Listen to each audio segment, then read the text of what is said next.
3 प्रश्न आपल्याला पाहायला मिळतात. सर्व विषयांसाठी हे सीडीपी जो आहे आपल्याला महत्त्वाचा आहे.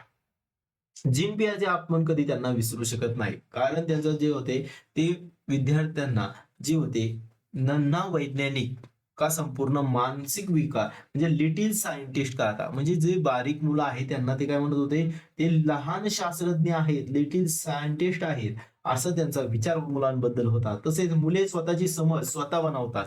म्हणजे त्यांना लहानपणी जी गोष्ट आहे, अपने बच्चे समझ खुद बनाते हैं, कंस्ट्रक्टिव्हिजम होते.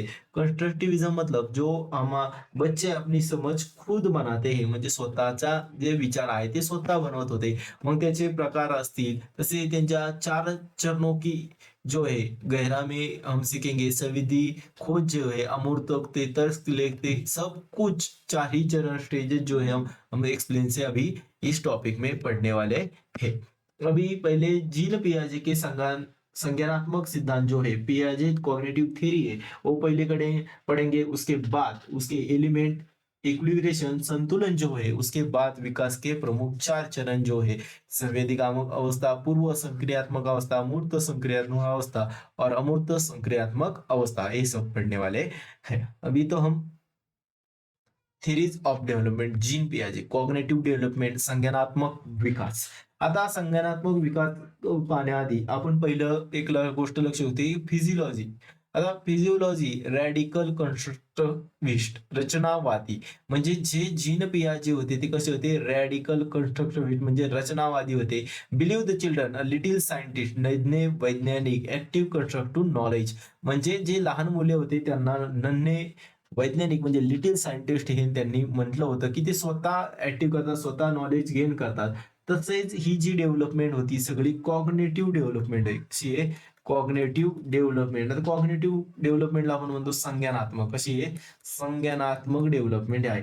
तसेच बौद्धिक विकास विद्यार्थ्यांचा जो आहे इंटेलेक्च्युअल डेव्हलपमेंट. अजून कसली डेव्हलपमेंट होणार आहे त्यात? इंटेलेक्च्युअल डेव्हलपमेंट म्हणजे बौद्धिक क्षमतांचा विकास करणे हे जीन पियाजे यांच्या थेअरीमध्ये आपल्याला पाहत आहोत. पियाजे ऑफ द स्विस फिजिओलॉजिस्ट म्हणजे आपण पाहिलं ते फिजिओलॉजिस्ट होते, पण ते कुठल्या देशाचे होते? स्विस फिजिओलॉजिस्ट होते. कुठले होते? स्विस या देशाला. इन्होंने बच्चों को सक्रिय निर्माता ऍक्टिव्ह कंस्ट्रक्टर का आहे म्हणजे जे मुलं आहेत ते कसे आहेत? एक सक्रिय आहेत, सक्रिय निर्माता आहे, स्वतःचे एक काहीतरी नवीन क्रिया घडवत असतात. त्यामुळे त्यांना आपण म्हणतो ऍक्टिव्ह कन्स्ट्रक्शन किंवा बिल्डर ऑफ नॉलेज. काय म्हणतो आपण त्याला? Builders of knowledge. ज्ञान के सक्रिय निर्माता. त्यालाच काय म्हणतो आपण? ज्ञान के सक्रिय निर्माता.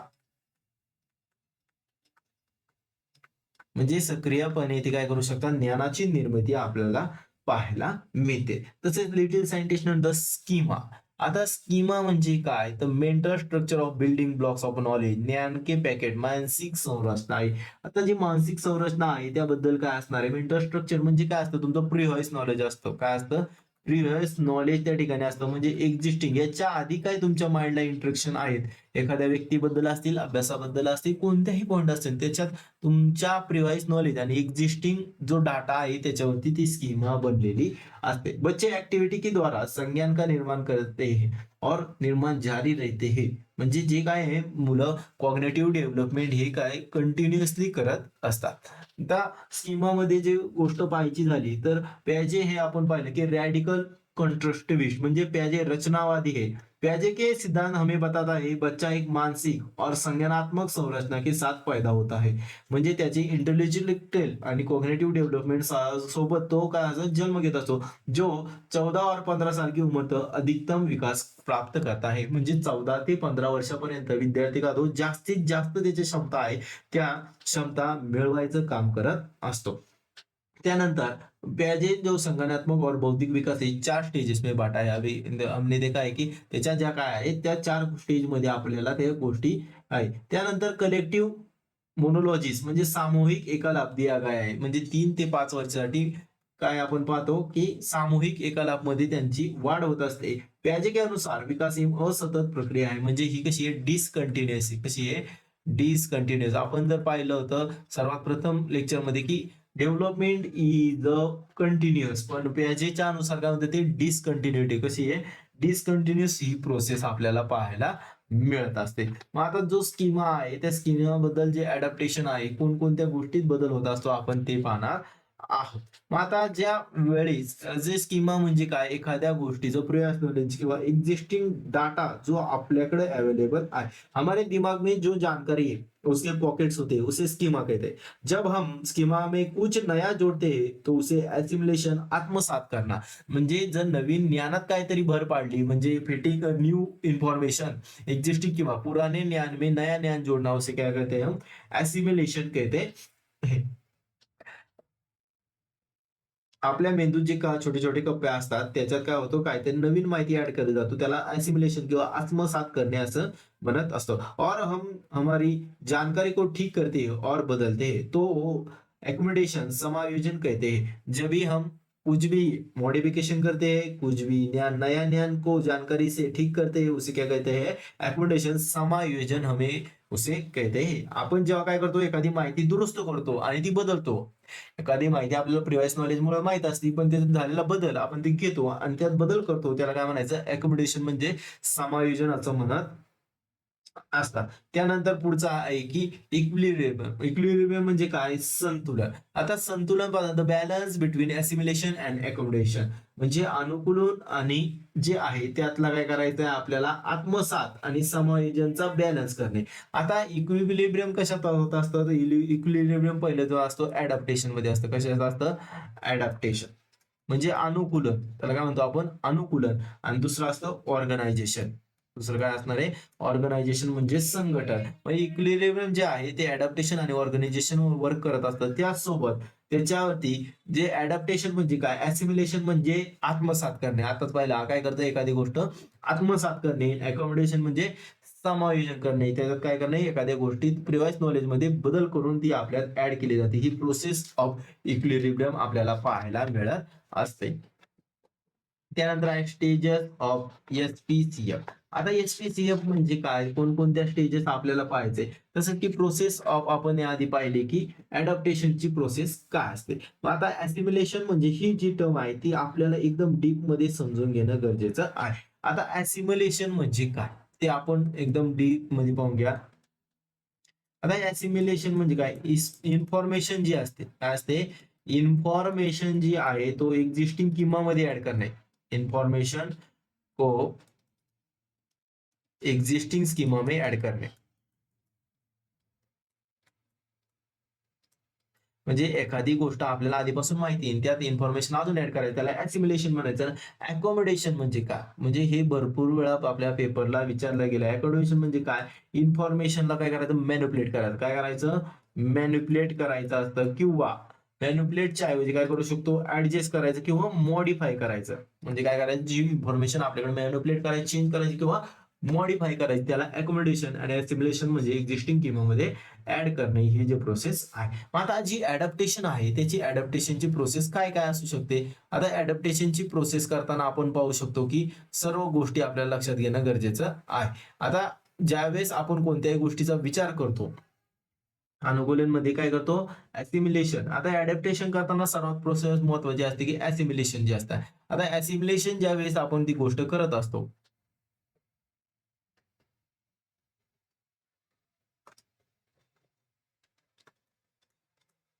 अडॅप्टेशन, अनुकूलन ही प्रक्रिया. मग आता अडॅप्टेशन करताना सगळ्यात प्रथम असतं आपलं असिमिलेशन. आता असिमिलेशन म्हणजे काय? जोडणं किंवा आत्मसात करणं. एखादी गोष्ट जोडायची किंवा आपल्याला आत्मसात करण्याची ती गोष्ट. मग त्याच्यानंतर काय असतं? तर त्यानंतर असतं इक्विलिब्रियम. काय असतं?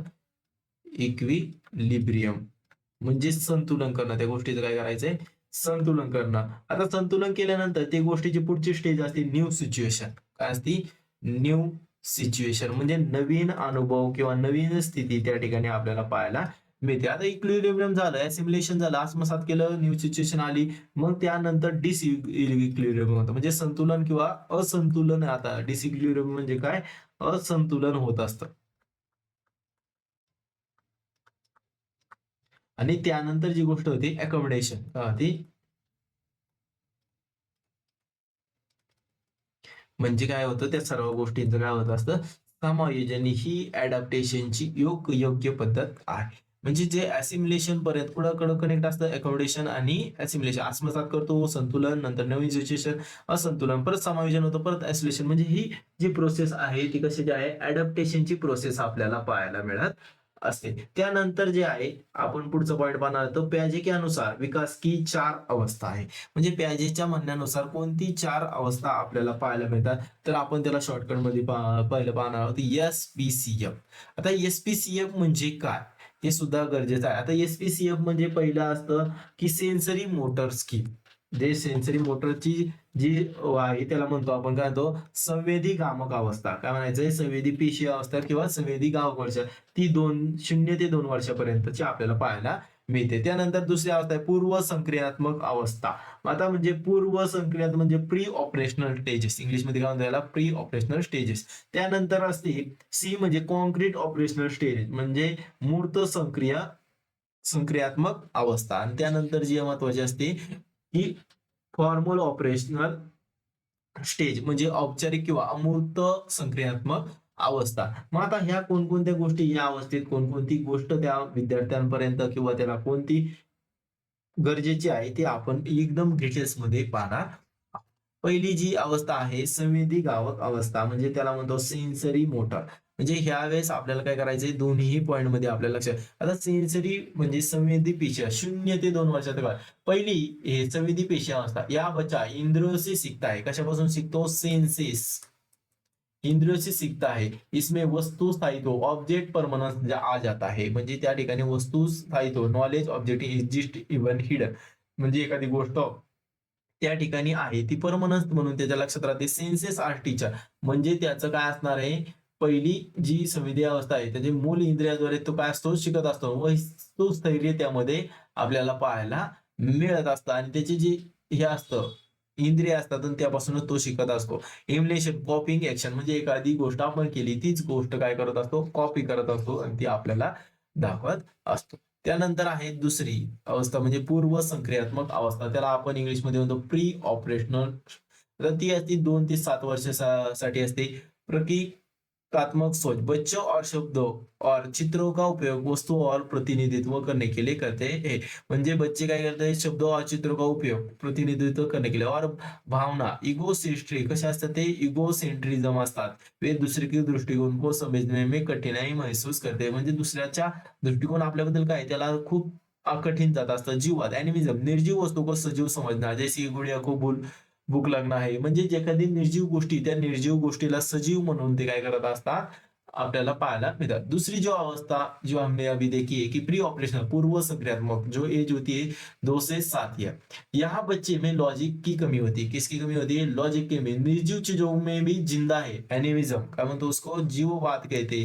म्हणजे दुसरी पूर्व सक्रियात्मक म्हणजे मुलांमध्ये लॉजिकची कमतरता असते, त्याला वाटतं निर्जीव वस्तू सुद्धा काय आहे, जिवंत आहे. त्यानंतर जो और अहम केंद्रित होता है, इगोसेंट्रिज्म मतलब क्या, जो अहम केंद्रित जो है, मतलब माय पर्स्पेक्टिव्ह इज ओनली पर्स्पेक्टिव्ह, म्हणजे कॅनॉट सी अदर व्ह्यू, म्हणजे स्वतःचाच उद्देश त्याला माहित असतो, दुसऱ्याचा पर्स्पेक्टिव्ह त्याला समजत नाही. सेंट्रिझम केंद्रीकरण, focusing on only one except of a situation, म्हणजे एखाद्याच वेळी एकाच सिच्युएशनला काय करत असतो, सामोरे जाऊ शकतो. Irreversibility, inability to reverse mental operation, म्हणजे काय असणार आहे, इनॅबिलिटी म्हणजे एखादी रिव्हर्स गोष्ट आपण ती सहजरित्या करू शकत नाही. मग आता कोणती, समजा जर आता त्याला एखादी गोष्ट दाखवली आपण, पूर्व तर्कशक्ती में कमी, लॉजिक कसं असतं त्याला, लॅक ऑफ लॉजिक असतं, हे पण लक्षात ठेवायचं, लॅक ऑफ लॉजिक. पाणी में बर्फ बनता है और बर्फ का पाणी में ना समज होता है. इनडिव्हिजिबिलिटी म्हणजे बर्फाचं काय करू शकतो, पाणी होऊ शकतं, काय होऊ शकतं, बर्फाचं पाणी, पण पाण्याचा पुन्हा बर्फ होतो हे त्याला समजत नाही. इन अवस्था के बच्चों में लगता है की जैसी की सोचता हो वैसी ही पूरी दुनिया होती. इगोसेंट्रिक म्हणजे त्याला वाटतं तशाच प्रकारची अख्खं जग आहे. सिम्बॉलिक थॉट लँग्वेज, ज्ञान ABCD क ख ग घ जे आहे त्यात त्याला काय करतं, लँग्वेज ते ज्ञान मिळत असतं, लँग्वेजचं ज्ञान त्याला आत्मसात करायला मिळत असतं. लैक ऑफ कन्वर्जेशन, संरक्षण, बच्चों को ऐसा महसूस होगा विकट में, जैसे कि ए और ए, इसमें 1 लीटर पानी है, इसमें भी 1 लीटर पानी, क्या 1 लिटर ऑफ वॉटर आणि इधर बी 1 लिटर. पण त्याला समजणार नाही की ए मध्ये जास्त पाणी का बी मध्ये. ज्याला दिसतंय त्या काय ना तो ए मध्ये जास्त पाणी घालणार. कारण ती वस्तू कशी उंच आहे. कारण की दोन्हीत आपण पाणी कसं ठेवलं 1 लिटर, पण त्याला ती समजत नाही.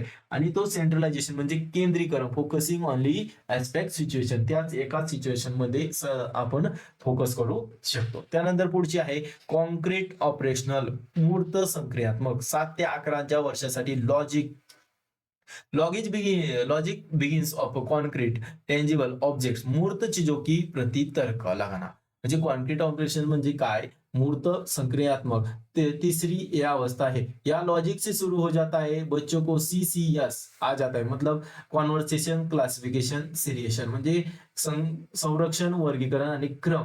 म्हणजे ही तिसरी जी लॉजिक आहे, मुलाला लॉजिक सुरू होतं, त्यात त्याला जतन करायला कळतं, वर्गीकरण करायला कळते, क्रमवार लावायला त्या गोष्टी सगळ्या कळत असतात, रिव्हर्सिबिलिटी त्याच्यात डेव्हलपमेंट होत असते.